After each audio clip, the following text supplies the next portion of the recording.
본문은 사도행전 6장 8절부터 7장 16절까지인데 우선 먼저 사도행전 6장 8절부터 15절까지만 읽고 첫 번째 대제에 해당되는 내용을 살펴보도록 하겠습니다. 제가 먼저 읽겠습니다. 죄송합니다. 스데반이 은혜와 권능이 충만하여 큰 기사와 표적을 민간에 행하니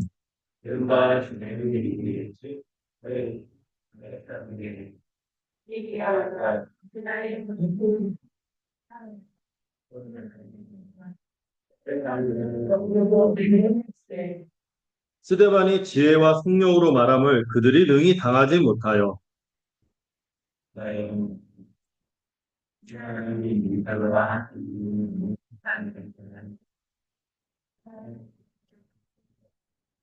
백성과 장로와 서기관들을 충동시켜 와서 잡아가지고 공회에 이르러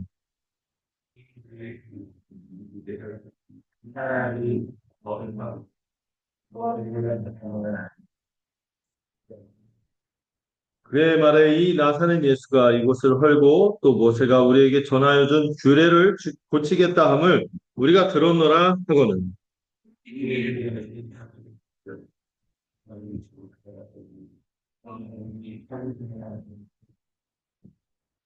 아멘. 네. 여러분 그런 얘기 들어보셨나요? 어려운 상황이 될 때 진짜 그 사람의 진면목이 드러난다는 얘기를 많이 듣곤 하지요. 어떤 사람은 그 작은 스트레스에도 잘 무너지는 사람들이 있고요. 어떤 사람은 야, 이거 어떻게 감당하겠나 하는 큰 시련 속에서도 변함없는 평안을 보여주는 사람들이 있습니다. 그 차이가 어디에서 올까요?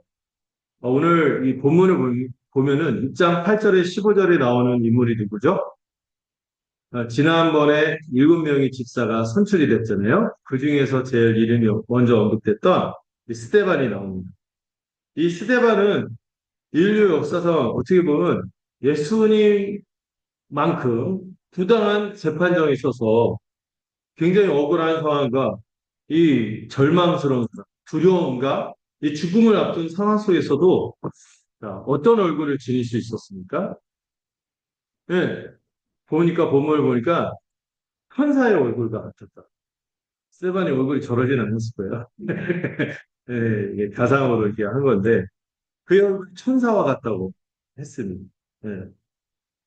이 얼굴은요, 인간의 수양이나 인격을 도야시킨다는 말이죠. 이런 걸로는 도달할 수 없는 하나님의 지혜와 성령의 충만함에서 나오는 이 땅의 것이 아닌 초월적인 평안이었어요.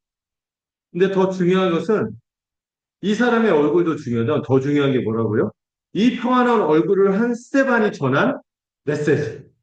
아마도 사도행전에 나온 그리고 아마 여타의 어떤 본문에 나온 설교들보다도 만만치 않게 한편의 설교는 굉장히 긴 이 설교를 하고 있는데요. 이 내용이요. 여러분 그 어떤 분이 농담으로 스테반이 돌에 말리고 설교가 길어서다 이렇게 그건 아니고요.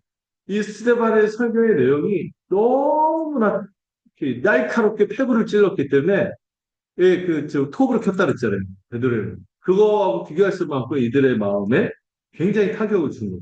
이들이 갖고 있었던 생각과 이것들을 흔들어 제낀 거예요. 네. 그는 자신을 고소한 종교 지도자들 앞에서 변명하지 않았어요. 오히려 참된 신앙이 뭐고 형식적 종교성, 형식적인 종교의 본질적인 차이가 어디에 있는지를 이 설교를 통해서 날카롭게 드러내는 거예요. 근데 스테반 설교 옛날에 접했을 때, 길다. 그렇게 하는 게 아니라, 이게 얼마나 우리 신앙생활에 있어서, 복음을 얼마나 선명하게 드러내고, 그 복음과 반대되는 이 예언약으로 대표되는 이 유대교. 이 보통 유대교와 모든 종교가 체제가 비슷하고, 그 죽은 종교의 차이가 무엇인지를 선명하고 날카롭게 드러낼 것입니다. 오늘 우리가 살펴볼 스데반의 증언을, 설교를 내용을 보면요. 그 아브라함부터 해서 역사를 쭉 얘기해요. 이거 단순한 역사 강의가 아니죠. 역사 이야기를 우리가 좋아하긴 하지만 이게 단순한 역사 이야기가 아니라 여기 역사 이야기에 통렬한 두 가지 우리가 오늘 다루게 될 7장 16절 전체 설교 구도를 뒤에 좀 설명해 드릴 텐데 이 7장 16절까지는 이 15절까지는 이 스테반이 왜 재판을 받게 되는지 그 경위를 얘기해 주고요. 이 7장 1절부터 16절까지는 두 지점을 스테반이 그 약간 해체시키는 거예요. 그게 뭔가 잘못됐다는 것을 지적하는 거지. 뭐냐면 또 그 첫 번째 덩어리는 뭐냐면 1절부터 8절에서 그 얘기를 하는데 이 뒤에서 또 얘기해요. 17절에서 아마 다음 주 설교가 17절에서 53절까지 이어질 텐데 이 내용이 하나의 큰 메시지인데 1절부터 8절까지는 이들의 유대교 신앙이 어떤 허점이 있다? 하나님을 특정 장소에 가둬놓으려고 하는 성전의 우상, 성전 신화, 성전 신앙이 갖고 있는 허점을 지적합니다. 그리고 두 번째는 뭐예요?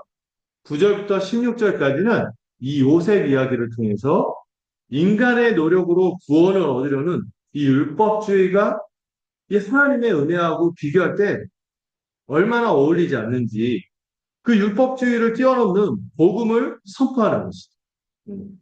그래서 이 메시지가 오늘 우리에게 동일하게 중요한 이유는요. 우리도 자신도 모르게 이 같은 함정에 빠질 수 있기 때문입니다. 오늘 말씀을 통해서 이 형식적 종교, 이 죽은 종교에서 벗어나서 이 복음을 뭐라고 설명했죠? 천사가 생명의 말씀입니다. 이 생명의 복음이 주는 참된 자유가 무엇인지를 경험하는 오늘이 되기를 소망합니다. 자, 오늘 첫 대지를 살펴보게 될 텐데요. 자, 이 스테반이 당한 고소를 좀 정확히 좀 보겠습니다. 그들이 13절에 보면은 그 고소하는 내용이 있죠. 고소하는 내용이 뭡니까? 13절에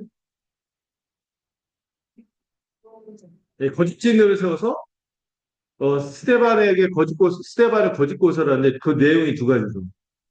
스테반이 어떻게 한다? 이 거룩한 곳과 율법을 거슬러 말한다. 이 성전과 율법을 모독한다.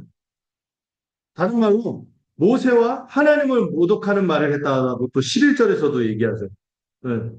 네. 거짓 그 증인들 매수를 해서 두 가지를 얘기를 해요. 스테반이 뭐를 모독했다? 성전을 모독하고, 근데 성전에 누가 계세요? 하나님이 계세요. 그러니까 11절에서 하나님을 모독한다고 얘기하고, 율법을 모독한다 하면서, 모세가 그 율법을 썼잖아요. 이 두 가지를 지적하는 거죠. 근데 놀라운 것은, 스테반의 대응이에요. 거기서, 그게 아니고요 하고, 이제 물러서서 변명하지 않고, 오히려 그들의 모순을 깊이 드러내는 거예요. 이 사내들인 공예가 스테반을 이 거룩한 곳인 성전을 거스른다고 고소했지만 스테반이 이 사내들인 법정에 뭐를 선포해요? 모순적으로도 오히려 하나님을 거부할 안에 가두려는 것은 누구다? 너희들이야. 법정에 있는 유대교 이 모든 사람들이 하나님을 어디에 가둬둔다? 성전에 가둬둔다. 하면서 이 치열하게 이 생명의 복음과 죽음의 종교, 그 죽음 종교가 격돌하는 모습을 보여주고 있어요. 율법을 무시한다는 고소도 마찬가지죠. 이들은요, 자기의에 사로잡혀서 하나님의 은혜를 거부하면서 그 하나님의 베푸신 그 은혜에 합당한 삶이 율법의 삶으로 나타나는 것이 자기 스스로 율법을 지킬 수 있는 사람은 아무도 없죠. 다. 근데 자기가 율법을 지켜서 그 의로 하나님께 받아들여지는 것이냐 생각하는 그들을 꼬집는 오히려 그들은 율법의 수호자를 자초하지만 오히려 위선적인 율법을 어기는 자들인 것이. 이것을 이 역사 강의를 통해서 이 쌤은 역사를 쭉 펼쳐가면서 그게 얼마나 다른지를 설명하는 거예요. 자, 그런데 이 스테반이 얼마나 이 천사의 얼굴을 지니고 있습니까? 이 스테반이 여러분, 이 사내들인 법정이 어떤 것이라고 얘기했어요? 입법, 사법, 행정권을 다 갖고 있는 그 유대인들의 최고 정치 의결 기구입니다. 그 여기서 자기의 생사가 결정될 수 있는 거예요. 그런데도 이 8절과 10절을 보면은 이 스테반이 어떻게 천사의 얼굴을 할 수 있었는지 알 수 있습니다. 8절에 어떤 표현이 나오죠? 스테반이 어땠다고요? 네.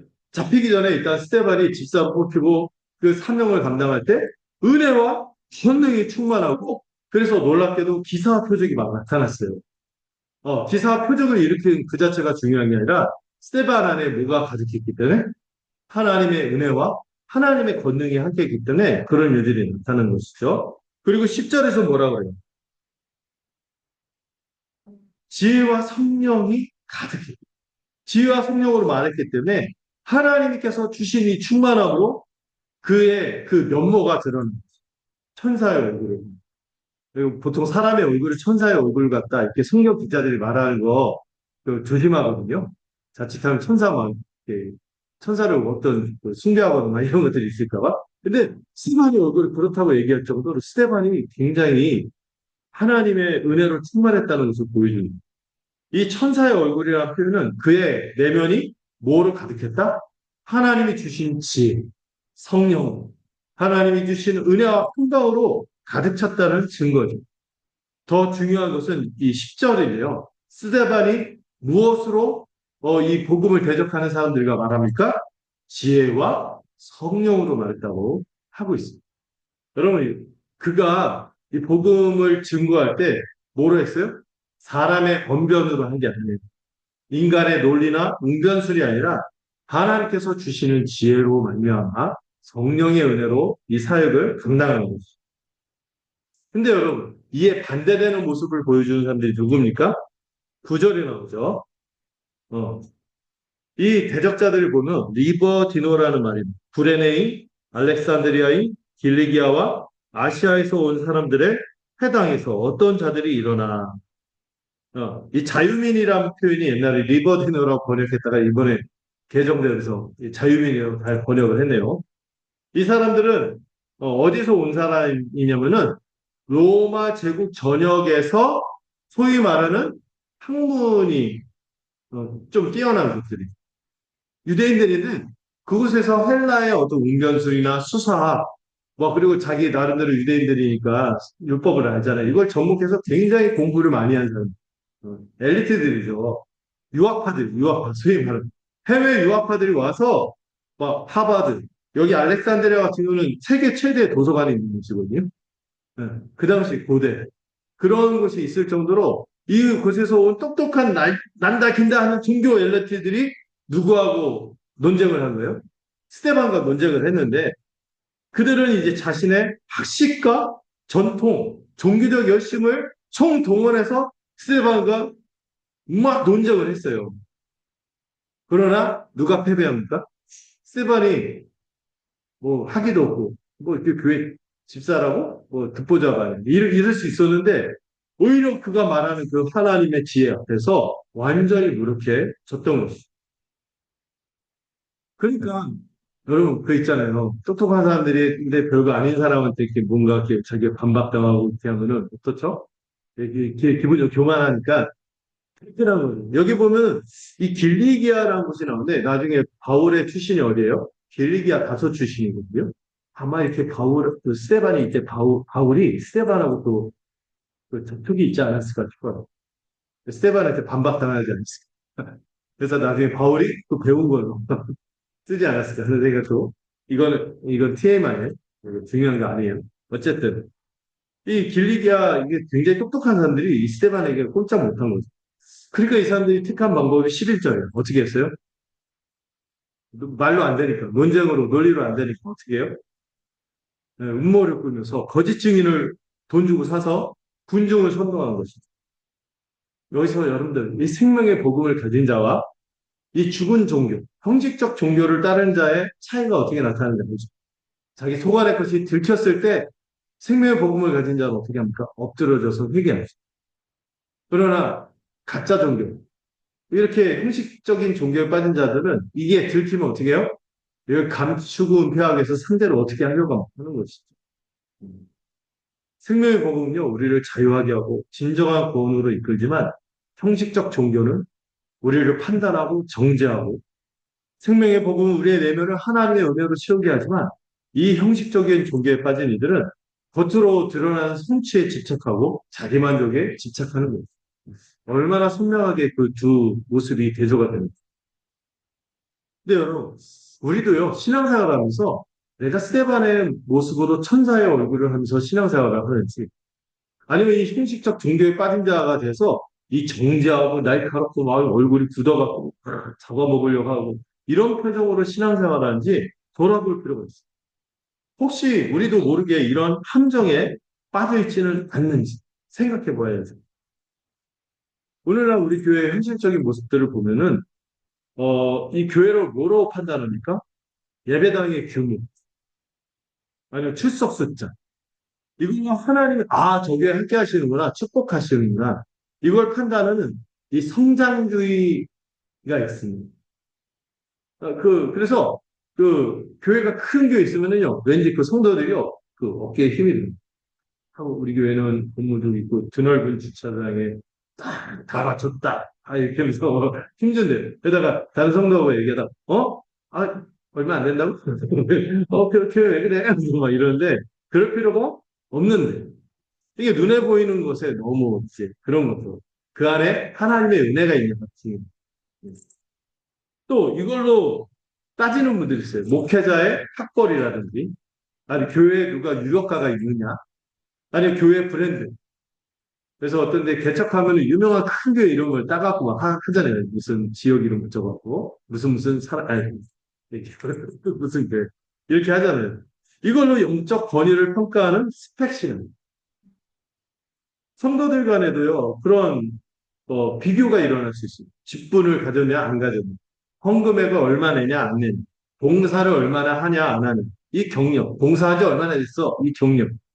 특히 주방에서 많이 벌어지죠. 그래서 이런 것들로 서열을 매기는 계급주의식 이런 것들이 죽은 종교예요. 다른 교회와 비교하며 우월감을 느낀다든지 열등감에 빠진다든지 이런 경쟁주의 신앙은 어떻습니까? 다른 교회 왜 비교해 거기도 복음이 있으면 됐고 우리 교회 복음이 있으면 되는 건데 그걸로 판단하지 않고 뭐로 판단하는 거예요? 규모로 판단한다면 우리가 뭔가 좀 이상한 거죠. 또 이런 얘기하면서 제가 좀 걱정되는 거는 그래 형식적 종교는 잘못된 거야 하면서 여러분 우리가 사실 신앙생활하는 거는 항상 어떤 틀 안에서 이루어져요? 일정한 이 교회 안에 어떤 신앙생활을 하는 문화가 있고 관습이 있고 좋은 전통이 있는 거죠. 그러면은 이게 자칫하면 죽은 장로들의 유전처럼 잘못된 전통이 될 수 있잖아요. 이 형식적 종교가 될 수 있죠. 이거하고 건강한 신앙생활, 전통을 어떻게 구분할 수 있을까요? 모든 종교적 전통이나 간습이 나쁜 게 아니에요. 형식적 종교하고 건강한 전통은 분명히 다른 거죠. 건강한 전통은요, 우리가 신앙생활에서 수단으로 삼는 것도 있죠. 이게 우리를 어디에 가까이 하게 한다면 죽게 가까이 나가게. 하나님께 더 가까이 인도하는 수단이 된다면 그건 진짜 은혜의 수단이에요. 그러나 여러분 은혜의 수단조차도요. 제가 지난번에 얘기했죠. 은혜의 수단조차도 은혜가 안 될 수 있어요. 죽은 종교의 속성을 따라가고 기도를 아무리 많이 하고 말씀을 많이 봐도요. 교만하게 만들어요. 이게 은혜의 수단입니다. 유일한. 그래서 기도회, 성경 연구, 교회 봉사 이런 것들이요. 정말 주님께 가까이 나가도록 하는 수단이 된다면은 하나님과의 관계를 깊게 하고 이웃을 사랑하는 마음에서 나올 때는 아름다운 신앙의 열매가 되는 것이죠. 그러나 이 죽은 종교, 형식적 종교에 빠지게 되면 이런 좋은 정통들이 자칫하면 뭐로 작동돼요? 그거 안 해? 야, 나는 이렇게 하는, 쟤는 그거밖에 안 해. 이렇게 다른 사람을 비교하고 판단하는 잣대로 사용한다면은 이거는 죽은 종교가 되기 쉬워져요. 형식적 종교가 되기 쉬워져요. 베드로가 그러잖아요. 예수님, 이 얘기, 뭘 설교 온 거예요. 갑자기 생각이 나서 하는 건데, 예수님 부활하고 나서 베드로가 물어봐요. 베드로가 네가 너는 내 양을 치라 막 이런 얘기 하고 나서 베드로가 딱 있다가 누구를 봐? 요한복음을 쓴 요한을 딱 보면서 요한복음에 나오는 얘기예요. 요한을 보면서 얘는 어떻게 되겠습니까? 그러니까 예수님이 뭐라고요? 얘가 어떠하든지 너는 나를 따르라. 딴 생각하지 말고 너만 좀 나를 따라. 우리 자꾸 신앙생활에서 이렇게 남을 이렇게 막 이렇게 쟤는 뭐저 내가 정말 주님을 따르고 있는가 이게 중요한 거예요. 주님을 가까이 하는. 그래서 여러분들 형식적 종교와 이 건강한 신앙생활 사이는 이 동기에 있어요. 동기. 핵심은 동기입니다. 하나님을 사랑하는 마음, 가까이 하려는 마음에서 나오는 전통은 생명력이 있지만 자기 의를 내세우거나 다른 사람을 정죄하려는 마음에서 나오는 종교 행위는 생명이 없고 공허한 것이죠. 자, 여기서 잠깐 앞으로 이 스테반이 이 생명의 복음과 죽은 종교를 비교하면서 그가 펼치는 이 복음을 변증하는 전체 구도를 좀 굉장히 설교가 길기 때문에 제가 이걸 다 다루지 않았어요. 이 전반부 16절까지만 다뤘어요. 근데 구조가 어떤지는 좀 알면 좋겠어요. 이걸 다루면서 야, 이 죽은 종교와 살아있는 복음이 이렇게 다르구나 하고 비교하고 있구나 하는 것을 알 수 있어요. 먼저 7장 2절부터 8절까지 스테반의 설교는 핵심이 뭐예요? 하나님은 어디에 갇혀있지 않다? 장소에 갇혀있죠. 스테반은요, 성전과 율법을 모독한다. 이 고소에 변명하지 않고요. 오히려 이스라엘 역사 전체를 통하여 하나님이 어떤 분이신지, 그리고 그 하나님에 대한 우리의 진정한 경건과 신앙생활이 무엇인지를 선포하는 것이죠. 그래서 이 세 부분이에요. 먼저 첫 번째 우리가 생각해야 됩니다. 이들은 성전에 하나님 매여 있다고 생각하고 특정한 형식의 하나님을 고정시키고 그 안에서 통제하려고 안정적으로 신앙생활을 하려고는 이런 욕구가 있었는데 이런 성전 신화를 해체하면서 뭐를 얘기합니까? 하나님은 어디에 갇혀 있지 않다? 특정한 장소에 제한되거나 장소에 갇혀 있는 분입니다. 이건 우리가 네 글자로 무소부재하신. 예, 왜요? 그리고 현재하신 분이라고 얘기할 수 있죠. 하나님이 장소에 갇혀 있지 않습니다. 그리고 두 번째, 하나님은요, 우리를 구원하실 때 우리의 꼴을 봐서 구원했나요? 우리의 보고, 야, 얘 괜찮은데? 착한데? 구원할 만한데? 하고 구원했나요? 아니라는 거예요. 사람의 의를 보는 것. 인간의 의를 보고 구원하신 것이 아니라 그냥 이 한심하고 이 밑바닥 있는 인생들을 뭐로? 은혜로 구원을 이루셨어요. 이거를 요셉 이야기를, 요셉과 그 형제들의 이야기, 야곱 가문의 이야기를 통해서 이집트까지 이끌어 가시는 그 하나님의 은혜. 이걸 통하여 뭐를 해체합니까? 율법주의 신앙을 해체시킵니다. 그리고 마지막 다음 주에 다룰 내용은 17절부터 53절까지. 그런데 이 하나님이 진정한 성전이요, 진정으로 율법을 이루실 이 하나님이 보내신 구원자를 하나님의 백성이 어떻게 했다? 계속 거부했다. 너희들은 성전과 율법을 모독한다고 나를 고소했는데 사실 너희들이 범죄자야. 이스라엘 역사를 보면 너희만 아니라 너희 조상들도 하나님이 보낸 구원자를 계속 거부해 왔는데 누구도 거부했어? 예수님도 거부했어. 이거를 쭉 연결시키면서 한편에 유대교를 고발하면서 그들은 잘못됐고 죽은 종교에 불과하고 누가 생명의 복음이다? 예수 그리스도의 복음이 생명의 복음임을 쭉 설명하는 것이죠. 모세 이후로요, 한 번도 이스라엘 백성이요, 하나님이 보낸 구원자와 하나님이 보낸 이 중보자, 지도자를 제대로 따른 적이 있나요? 없어요. 이거를 계속 고발하면서 그러나 너희들은 누구를 믿어야 된다. 결론은 예수에게 돌이켜야 된다. 그 얘기 했다가 돌에 맞은. 자, 오늘은 이 처음 두 부분을 좀 살펴보고자 합니다. 다음 주에는 세 번째 부분을 통해서 이스라엘 거부의 역사가 어떻게 그리스도의 십자가로 절정에 이르게 되는지, 그리고 이 절망의 현실 가운데서도 어떻게 소망이 터져나왔어요. 스테반이 지금 속절없이 그것도 처참하게 돌에 맞아 죽잖아요. 그 가운데서 얼마나 소망이 거기에 주어져 있는지, 여러분 세상을 숨겨다가 돌에 맞아 죽으면 비참한 거죠. 끔찍한 거죠. 근데 이게 얼마나 소망스러운 것인지를 이 순교의 의미를 또 살펴보게 되겠죠. 그러나 오늘 말씀에서는요, 이 앞에 스테반 설교의 두 부분을 좀 집중하고자 합니다. 형식적 종교, 이 죽은 종교의 짐을 받고 생명의 복음이 주는 참된 자유와 쉼이 무엇인지를 오늘 좀 헤아려 보려고 하는 것이죠. 세상의 법정이요, 우리에게 어떤 제목을 붙여도 하늘의 법정에서는 그리스도께서 이미 우리를 위해 변호하시면서 여러분들을 향해 뭐라고 외칩니까? 저를 향해 너는 내 아들고 내 딸. 이렇게 선언하시는 거죠. 이 의롭다 하시는 칭의 은혜가 우리가 누릴 진정한 평안과 자유의 근원인 것이죠. 자, 먼저 우리 스테반의 메시지가 궁금하지 않습니까? 봐야겠죠. 그러니까 7장 1절부터 8절을 함께 읽어보도록 하겠습니다. 7장 2절부터 8절까지. 자, 지금 율법과 성전을 모독한다. 하나님과 이 율법을 모독한다는 고소를 듣고 이 산헤드린에서 1절에서 대제사장이 하는 말이죠. 제가 먼저 읽겠습니다. 대제사장이 이르되 이것이 사실이냐?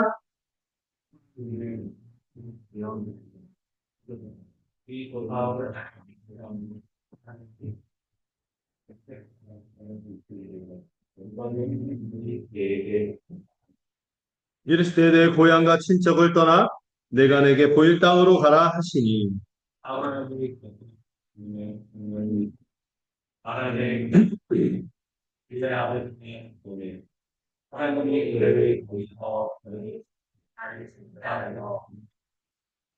그러나 여기서 발붙일 만한 땅도 유업으로 주지 아니하시고 다만 이 땅을 아직 자식도 없는 그와 그의 후손에게 소유로 주신다고 약속하셨습니다.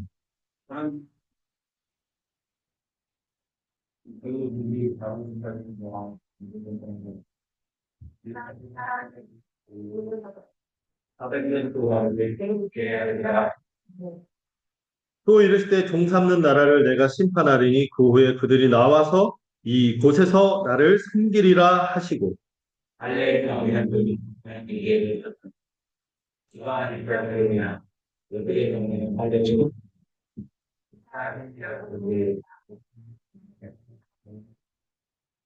아멘.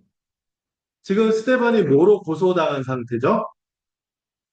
성전을 모독했고 율법을 모독했다. 율법을 거부했다.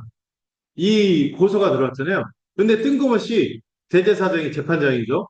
이거 사실이야? 했더니 스테반이 갑자기 뭘 얘기해요? 역사 이야기를 쭉 하는 거예요. 아브라함 때부터 역사 얘기를 하는 거. 생뚱맞죠? 근데 여러분 이 스테반이 앞에서 1절에서 8절에서 얘기하는 것 중에서 제일 그 좀 많이 나오는 단어가 뭔지 아세요? 많이 나오는 단어, 자주 나오는 한 글자인데 땅. 지금 성전을 모독했다고 지금 스테반을 고소한 사람인데 이 성전은 특정한 지역에 하나님이 자기 이름을 두고 거하시는 거죠. 근데 원래부터 하나님이 그러셨어요? 어떤 특정한 땅, 지역에 갇혀서 함께 하셨나요? 그런 적이 없다는 거예요. 그걸 얘기하는 거예요.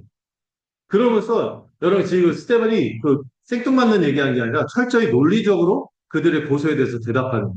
너희들 성전 하면서 성전을 모독했다고 하는데 하나님이 이 특정한 땅에 매여인 적 있었나? 있었냐? 아브라함하고 아브라함 후손들이 처음부터 땅 갖고 있었어? 없었어. 그때 하나님이 안 계셨어? 계셨어. 함께 하셨잖아. 그 얘기를 하는 거예요.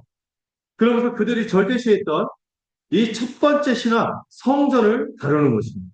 성전에 대해서. 자, 여러분 그 2절을 보면은 어떤 표현이 있습니까? 읽어보시겠어요? 2절. 시작.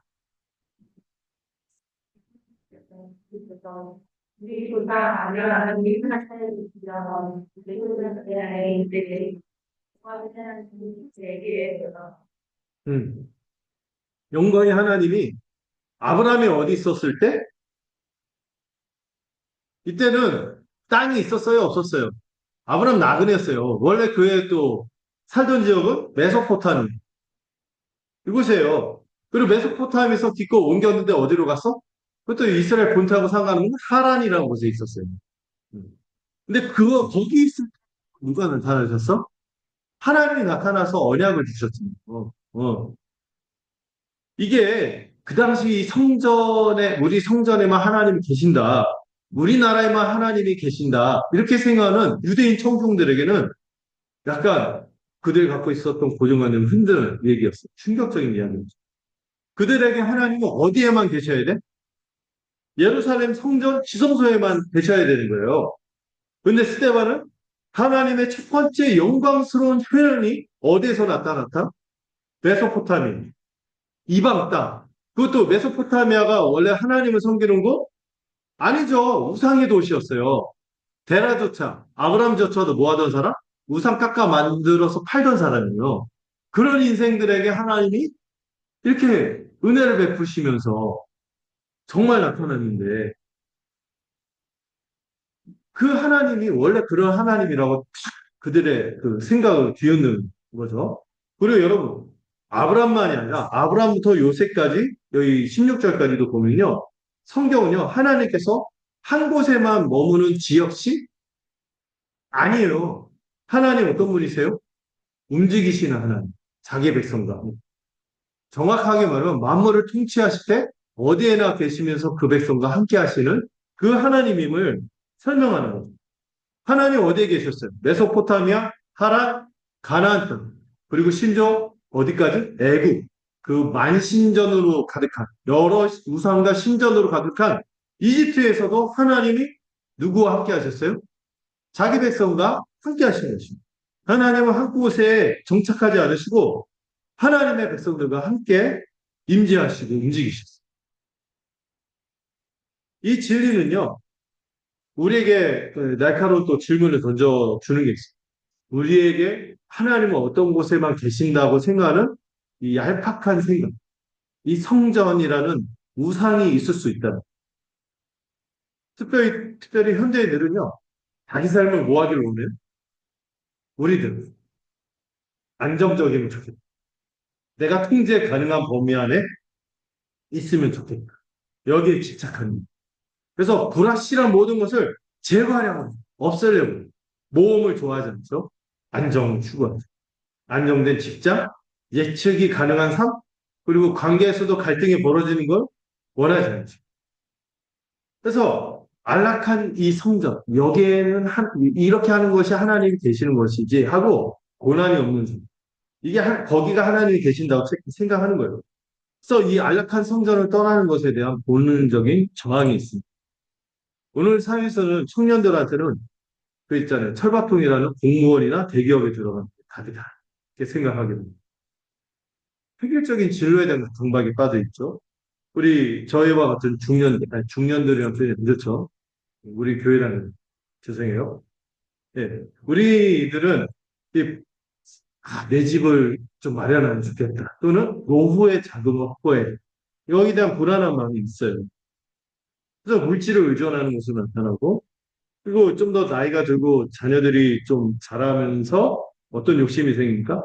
이 자식들이 좀 성공하고 자리 잡아야지. 나도 좀 면이 서는데. 이런 대리만족으로 나타나는 것이. 교회 안에서도 어떻게 나타나면 우리 교회가 크고 유명해야 안전해. 목사님이 박사 학위가 좀 있고, 좀 인지도가 있어야 그래서 신뢰할 수 있고. 이런 생각을 가질 수 있을까요? 그리고 이것도 있어요. 갈등과 어려움 없이 그냥 편안하게만 신앙생활하고 싶다. 이런 안전지향적인 신앙으로 나타나기로 합니다. 근데 여러분, 물론 안전 자체가 좋은 거예요, 나쁜 거예요? 나쁜 게 아니에요. 근데 거짓된 안전과 참된 주님 안에서 거하는 안전함을 구분할 수 있어요. 이제. 물론 하나님께서는 우리에게 우리도요, 우리의 삶을 우리가 스스로 무모하게 모험으로 빠뜨리는 거 원하시지 않습니다. 지혜롭게 계획하고 준비를 하는 것을 하나님은 원하시죠. 참된 안전은 그럼 무엇이냐? 하나님을 신뢰하면서도 책임감 있게 청지기 정신으로 미래를 준비하는 것이죠. 그러나 거짓된 안전함은 뭡니까? 이런 준비하는 내용들을 내 확신의 근거로, 절대적인 근거로 만듭니다. 이거 있어야지만 내 삶이 안정돼. 이거를 확보해야지 내가 뭔가 돼. 이런 생각이 빠지는 거죠. 여러분, 하나님보다 그것들을 신뢰하게 될 때 우상이 돼버리는 거예요. 하나님이 내게 안정적으로 살라고 주는 수단 자체에 수단에 매이는 순간 그 수단이 우상이 된다니까요. 결국에 우리에게 주는 안정과 평안과 안식은 누구로부터 오는 겁니까? 하나님으로부터 오는 것인데 엉뚱한 데서 그걸 찾는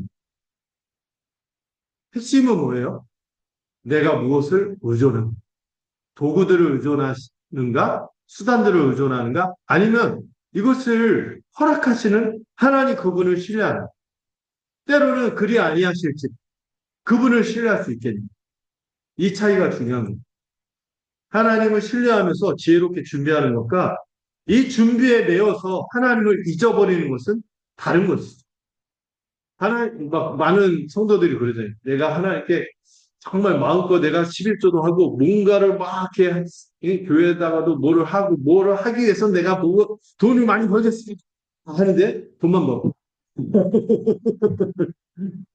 그렇게 말하는 거는 응색한 거죠. 돈만 버는 거예요. 뭘 의존하는? 그 매개 변조법이라는 말을 제가 여러 번 했어요. 뭘 도달할 목적을 위해서 매개를 쓰는데 그 매개에 빠져버린 목적을 잊어. 그러면 우리 주 예수님이 어떻게 하셨는지 우리가 기억할 필요가 있습니다. 예수님은 사실 이 안전지대를 버리고 이 땅 가운데 오셨어요. 성육신 하셨습니다. 하늘 높은 보좌에 계신 분이요. 하나님의 아들로서 영원토록 사랑을 주고받으며 풍성한 법과 교제를 누리시는 그분이 그 모든 안전지대를 버리고 갈등의 한복판, 이 비천한 삶의 한복판으로 오셨어요. 늘 내일 일을 알 수가 없었죠. 불안함의 이 최전선으로 오신 것입니다. 여러분, 예수님이요, 신성을 제안하셨거든요. 하나님이심에도 불구하고 자신의 신성을 제안하셨어요. 내일 일이 뭐가 일어날지를 예수님도 이 지성을 제안하셔서 알지는 않으셨어요. 그런 가운데서도 하나님을 신뢰하면서 살아갈 수 없던 거예요.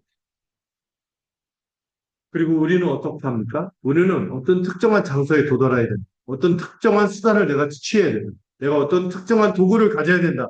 이게 아니라 누가 우리와 함께 하신다? 인격이신 예수 그리스도께서 임마누엘 하신 예수 그리스도께서 우리와 함께하고 우리가 그 안에 있고 그 안에서 내가 안전지대에 놓여져 있다.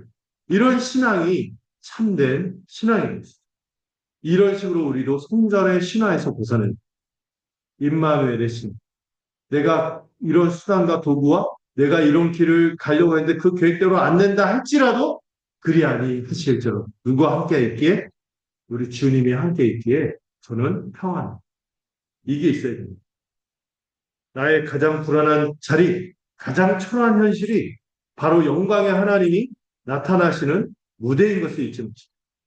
더 이상 안전한 성전을 추구하다가 하나님의 인재를 놓친 이런 일을 떠나서 우리 주님이 이미 내가 처하고 나그네 땅으로 있고 불안하고 이런 가운데 있을지라도 하나님 어디에도 함께 하셨어요? 메소포타미.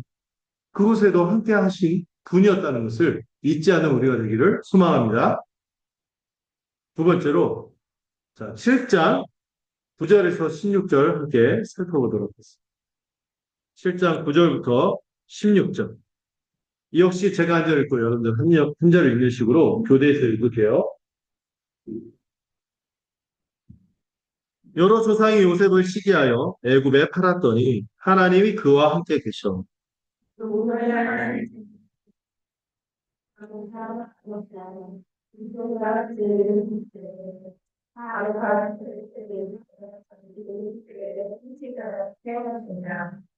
그때 애국과 가나안 온 땅에 흉년이 들어 큰 환란이 있을세 우리 조상들이 양식이 없는지라.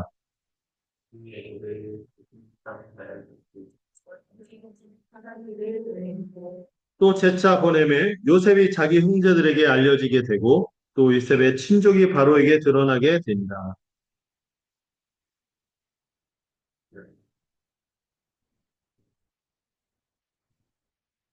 야곱의 애굽으로 내려가 자기와 우리 조상들이 거기서 죽고.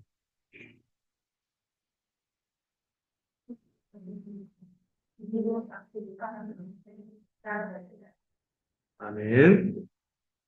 자, 이제 스데반이 비판하는 두 번째 포인트. 첫 번째는 어떤 포인트를 비판했죠? 성전 신화에 대해서 비판했다면 이번에는 율법주의 신화를 다루고 있습니다. 그들은요, 자신들이 어떻게 하나님의 백성으로 구원을 누린다? 율법을 지킴으로 구원을 누린다고 착각하고 있었어요. 그들은 율법을 지키는 의로움에서 자기 의에서 권위를 찾았지만 스데반은요, 이 역사의 이야기를 하면서 이스라엘이 시작하는 그 시작 이야기부터가 뭐와 뭐가 대비되고 있어요? 인간의 죄와 한심한 모습. 그럼에도 그들을 구원하시는 하나님의 은혜에 있음을 보여주고 있는 거지. 이번 단락의 제목이 뭐라고요? 하나님은 인간의 의가 아니고 오직 은혜로 구원하십니다. 여러분, 이 이스라엘 조상들의 이야기는요, 부끄러운 이야기예요. 여러분, 창세기 보면은요, 한 민족의 건국시나 보면은 마늘과 쑥을 먹긴 해도 멋있잖아요. 우리나라 건국신화들 보세요. 얼마나 찬란하고 멋지니. 근데 이스라엘의 나라가 형성되기까지 이야기를 보면은요, 어때요? 사랑과 전쟁이에요. 집안 꼴을 보면은 뭐 어쩔 수 없이 막 자녀 많이 낳기 위해서 어쩔 수 없이 첩을 들이고 근데 자녀들끼리 싸움을 거둬가지고 첩끼리 막 아내와 첩끼리 무슨 사극을 뺨치네. 음모가 펼치고 이 결국에는 어떤 일이 벌어져? 동족 상잔. 형제가 형제를 팔아먹고 죽이려고 하는. 굉장히 부끄러운 이야기를 한 민족의 이야기로 설명하는 거예요. 구절을 보세요. 족장들이 요셉을 시기하여 애굽에 팔았습니다. 하나님이 그와 함께 이 족장들의 시기와 배신이라는 이스라엘의 부끄러운 시작을 통해서 인간의 실패가 인간의 이 형편없음에도 불구하고 하나님의 구원 계획은 막을 수 있다 없다 없다는 것을 역설적으로 보여줍니다. 이게 뭐 요셉의 훌륭해서가 아니죠. 요셉의 자격 때문이 아니라 이 형들의 죄악, 이 가문의 형편없음에도 불구하고 하나님께서 당신의 구원 계획을 이루시기 위해 주권적으로 개입하셨다는 것을 쭉 역사를 기술하면서 보여주는 것이죠. 그래서 이 본문을 보면요. 이 본문이 생각이 안 날 수가 없어요. 이 본문을 같이 한번 볼까요?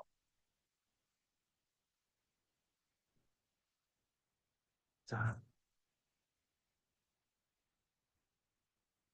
우리의 의가 아닌 하나님의 은혜로 부르는데 로마서 5장 20절에 이런 표현이 있어요. 같이 읽어볼까요? 시작.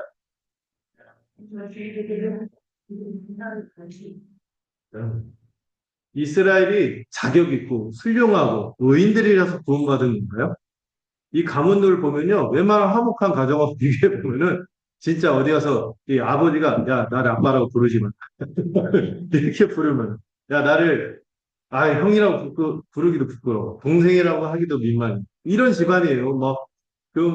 그 레이 시므온 기억나시죠? 자기 여동생 건드려서 한 마을 학살하고. 뭐 하여튼 유다는 말도 못해요. 유다도 그렇고. 르우벤도 그렇고. 말도 못해요. 근데 하나님은 그들이 자격이 있어서 구원하셨어요. 그런 거 알면서도 구원해 주신 거죠. 음. 여러분, 여기 화면에 있는 그릇이 전에도 한번 보여준 그릇인데, 일본의 어떤 도예 기법이에요. 신츠키라는 도예 기법인데, 뭔지 들어보셨나요?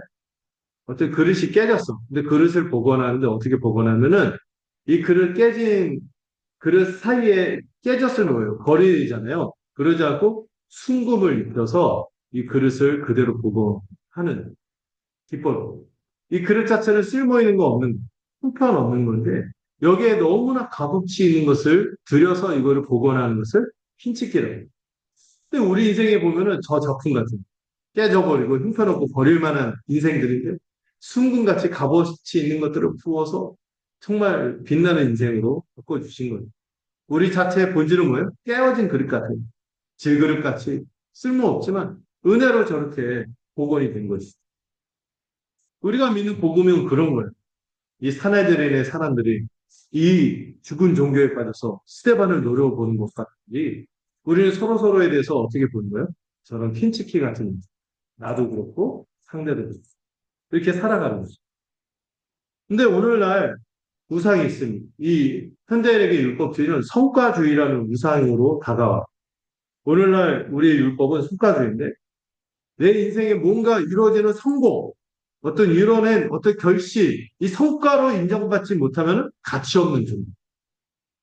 이런 세상의 논리에 갇혀있는 마음에 사로잡혀서 교회 안에서도 딱 보면은 별 볼 일 없는 사람은 제끼고 세상에서 이렇다 할 결실이 있는 사람 하면서 심지어 직분도 함부로 주고. 제가 옛날에 이 얘기를 할까 말까 고민데 옛날 교회에서 참 비참한 모습을 봤어요. 새벽에 동시에 장례가 터졌는데 하나는 유력한 장로님 있어요. 그 약간 그 대기업 임원으로 있는 장로님의 그, 그 친지가 돌아왔고 한 곳은 무용고 비슷한 분이 새로 교회 등록했는데 그분이 갑자기 돌아갔어요. 교부 목사님들이 서로 여기 가겠다. 당신이 여기 가. 이거 보면서 얼마나 비참해. 교회가 이런 게 아니고. 여러분, 교회는 그래서는 안 되는 거죠. 그리고 나 자신을 판단할 때 그런 걸 판단하지 않고, 야, 하나님 그리스도로 우리를 자신을 생각해. 자꾸 내가 뭔가 이뤘다, 못 이뤘다. 이걸로 위축되고 그럴 필요가 있습니까? 이 우상이요, 특별히 한국 사회에서 강력하게 나타나고요. 어떤 사람이 한국 사람이 불행하다고 책까지 썼습니다. 늘 여기에 시달리고, 인정.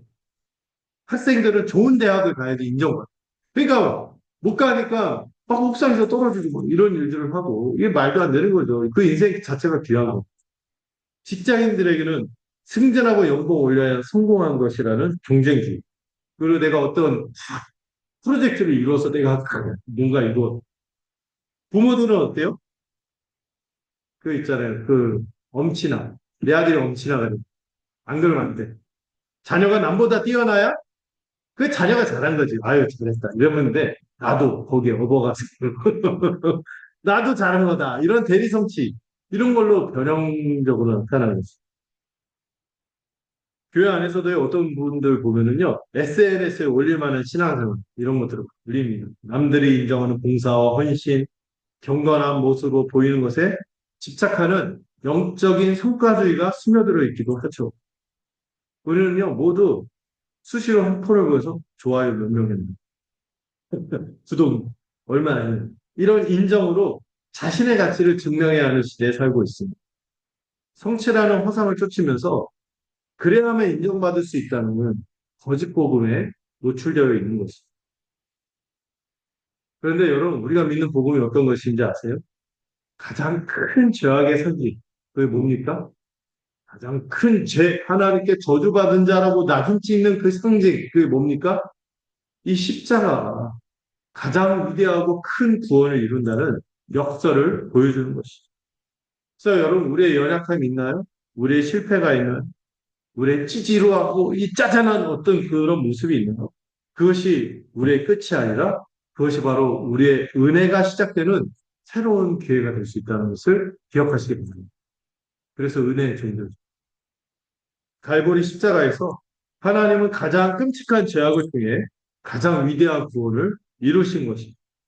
십자가의 은혜는 우리의 실패가 끝이 아니라 하나님의 능력이 나타나는 새로운 시작점이 된다는 것을 약속합니다. 나의 가장 부끄러운 실패와 제약조차도 하나님의 위대한 구원을 이루는 도구가 될 수 있는 것입니다. 그러므로 여러분, 이 말씀을 어떻게 결론 짓고 적용해야 될까요? 뭘까요? 제목. 진리 안에서 잘 쉬었으면 좋겠습니다. 안식을 누릴 수 있으면 좋겠습니다. 복음이 주는 참된 자유와 쉼을 누리시기를 바랍니다. 스테반은요, 성전도 율법도 아니라 오직 은혜로 일하시는 하나님만이 참된 권위의 원천임을 증언했습니다. 그리고 이 진리를 믿는 오늘 우리는 어떻게 살아야 하는가? 두 가지 진리, 이 두 가지 자유 안에서의 쉼을 누려요. 첫째는 뭐예요? 우리가 믿는 하나님은 내가 만들어 놓은 안전한 성전에 갇혀 있는 것이 아니라 나의 모든 삶의 자리에 함께 하신다는 진리 안에서 쉬는 것입니다. 내가 목표로 했던 거, 내가 목적으로 했던 거, 내가 이게 이루어졌으면 하는 거 안으로 하나님을 가두는 것이 아니라 내가 실패한다는 것, 내가 넘어진다는 것, 내가 이루려고 했던 것이 내가 생각하는 기대한 현실과 내가 실제 마주하는 현실이 다르다 할지라도 그 자리에도 여전히 누가 함께 하신다고요? 하나님의 함께 하심을 기억하시기 바랍니다. 저도 이 전주 여기 내려올 때 나름 교회를 이렇게 세워서 이렇게 세워서 이렇게 되겠지 하는 그림이 있었을까요? 없었을까요? 있었겠죠. 근데 제 요즘 카톡 프로필이 어떻게 바뀌었어요? 제가 되게 존경하는 보네포 목사님 글을 인용합니다. 하나님 우리에게 모든 것을 산산이 부수신 이거를 허락하시고 우리가 주어진 현실인 것을 우리에게 선물로 주시고 중요한 거 누가 우리 가운데 함께 서 계신다? 그리스도께서 함께 서 계신 이걸 잊지 않으시기 바랍니다. 여러분이 어떤 삶의 자리에 있든 누가 함께 하신다고요? 우리 주 하나님, 우리 주 예수 그리스도께서 임마누엘 하나님으로 함께 하신다는 거 잊지 마세요. 두 번째, 뭐라고요? 모든 실패를 부시는 하나님의 은혜를 기억하십시오. 내 구원은 내 성과나 노력이 아니라 나의 모든 실패에도 불구하고 신실하신 하나님의 그 은혜 안에 있다는 거예요. 여전히 하나님은 우리를 위해서 나는 쉰다 할지라도 누구는 일하세요? 아버지께서 일하시니 나도 일합니다. 왜? 왜 일하세요? 우리에게 쉼을 주고. 그 하나님의 은혜 안에 그 진리 안에서 우리가 쉼을 갖는 것입니다. 그렇다면 우리가 교회로 부름받았죠.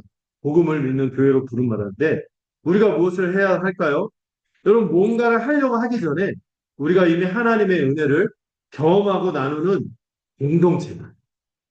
이것을 기억하시기 바랍니다.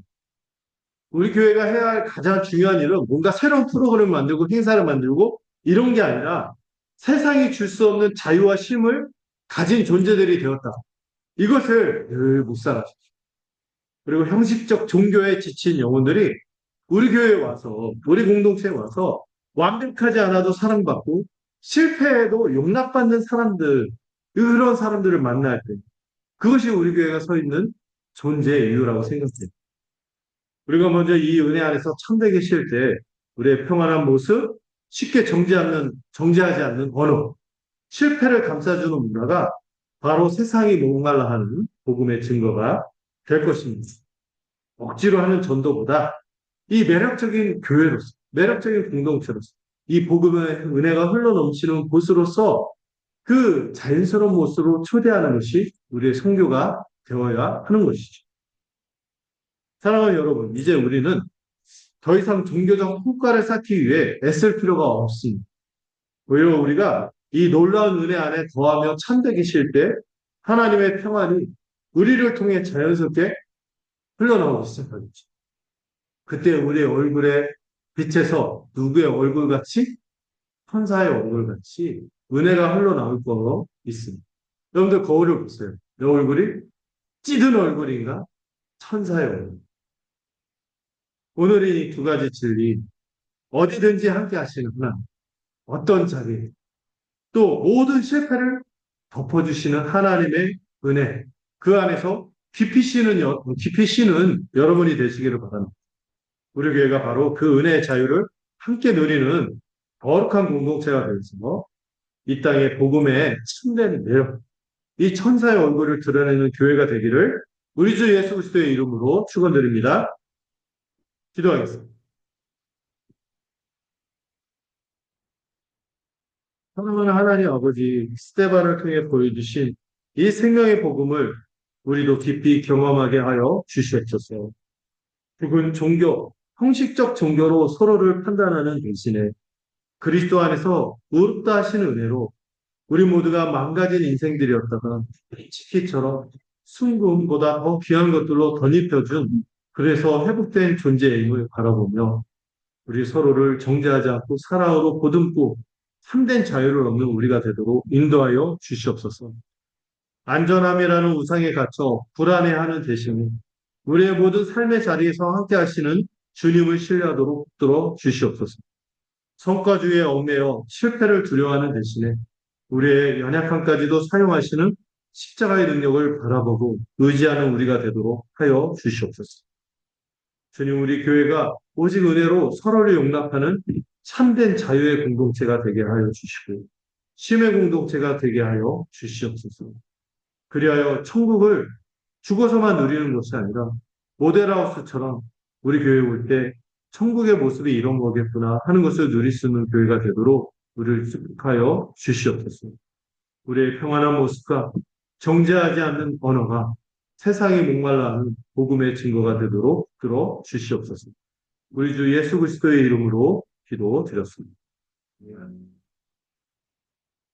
이 시간 우리 함께 성찬으로 우리